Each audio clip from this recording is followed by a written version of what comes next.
Well, James, we're here at the Curra race course here now. We're inside in the weigh room. It's a lot more relaxed today than usually would be on race day. But you know, here when we get in, usually we get here an hour before my race, but usually being the first race, so I like to get here an hour before the race just to chill out and for that 15-20 minutes get prepped, get my gear on. They'd usually be at the other side of the wall there. They sort out our weight, so that you know they have our saddles ready. They laid everything, so you know if I need extra leather, and usually I don't because quite a bigger fella, so it's a small saddle usually I have. But you know, it's just nice to get in here, nice to get relaxed, especially on a big weekend like the Curra Guineas weekend or Derby weekend, because it can be quite tense in the weigh room. Usually there is a good bit of banter, but it can be quite tense once the big race comes around.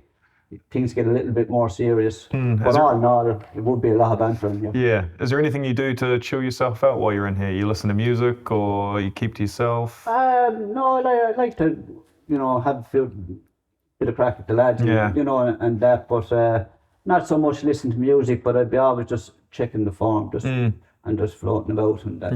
Just having the crack with the lads. It's a good way to be, man. That you can do it without any external things. You can keep yourself calm like that. Yeah, exactly. Well, the lads seem fairly chilled out fellas, so it's good. You know, and that goes through the horse as well. You know, the horses are very sensitive creatures that way. So the more calm you can be, the more calm the horse. A lot of people have said that today, that the horse is reflective of its rider. So yeah, you know, and that's the way. You know, I like to ride the horses as well, just keep them nice and relaxed, and that's where they perform, I think, better because they breathe better and everything. And I suppose it'd be like any sportsman, if they're wired up or anything like that, a small bit, they mightn't perform to the best of their ability. They might be thinking 100% then. Of course, yeah. So would you be considered quite tall? When I started, I would have, but I think. You gotten shorter or? Shorter, yeah. I think that like the lads coming in now are taller. Like there wouldn't have been anyone over 6 foot when I started riding in flat wrestling really. And now there's you could come 6, 7, 8 lads that have come through that are 6 foot, 6'1". So definitely, and the weights have risen over the last number of years. So that's probably a big help.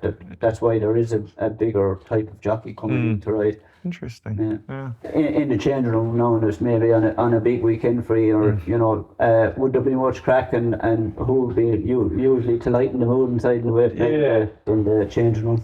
Well, like before the game, it's always very tense. I guess like the week leading up, there's always a few characters who are about, and it's a very diverse group. You know, you've got 40 odd people sitting there, so the week leading up is a lot more chill. But come game day, it's pretty intense. You kind of leave people to do their thing. You know, when you probably start really switching on when you're on the bus ride in, and I'd say 90% of people have their headphones on, whether they're, I don't know, watching previous clips of them doing things well or different situations. Boys will be reading their notes and that, but once you get into the changing room, you kind of need to start switching on, and you know, the headphones come out, you start prepping the body and that, but normally afterwards is when the crack properly starts. That would be the same here, but you know, I think most lads, you know, same that they visualise of how the race goes, and they'll try and picture what way the race would go for them, and I suppose the lads in your change will be doing the same of what way in a different type of scenario. Going for a trial. 100%. Like visualization plays such a huge role, and a lot of it's down to trust. Like you've been in those situations so many times, so replaying those inside of your head, because you know similar opportunities are going to arise, and you have to make split-second decisions to you know, execute under pressure. And visualization, I reckon, probably plays a big role in both sports. And probably experience too, you know, that you've been in the situation before. Trusting yourself that you've been in these situations. I mean, I'm sure you've ridden a horse a lot of times. You know, in rugby, I've kicked a ball 100 times, you know. Do it every week, week in, week out, and then just making sure you're, you know, cool under pressure and able to execute. I've seen you play now, and when the ball is up for a Gary Owen, you're fairly focused. It's probably the only time I'm properly focused.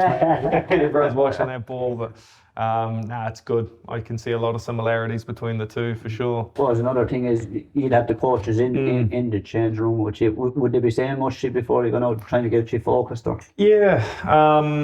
You'd have a couple of quick, short, sharp meetings before, on game day, we'd have one heading in, and then we'd have a little chat when we're in the changing rooms, but nothing too crazy. I feel like when it comes to game day, you've done all the hard work. It's just about making sure that you're in a right frame of mind to perform. But they are in there, just little reminders and keys to the game. There's a lot of information that you have to get through at the start of the week to make sure, Saturday's a good day. But what about you guys? I think it'd be a little bit different, yeah? A little bit different, yeah. Obviously, the trainers don't be in here. We really, maybe when they weigh us out on the weighing scales, that they'd tell us something, but mostly out in the parade room when they've been with the owners and that, they like to give us some instructions. But 9 times out of 10, I start to have an idea in my head what way the horse be ridden, and more than likely the trainer agrees with you. Yeah. So, and they leave it to me that I think they've confidence in me to do the job. Yeah, well, if you've done it. Obviously, a lot of times they don't go right, but I think they have enough of belief in me that they get on with the job. Yeah, you build that up over the years of racing horses. Do you ever find you guys clash in terms of like game plan or anything like that? Not so much, but if it's something like that, you usually decide with the trainer and you try and get on the same page. Exactly, because if the two of you are pulling in the same direction, the result obviously is more than likely going to be positive. So, sometimes a race changes and your plan changes and you have to adapt, obviously. It's the same as any game or anything like that, but most of the time, you'd like to be on the same page going out. We're the exact same, mate. We're the exact same.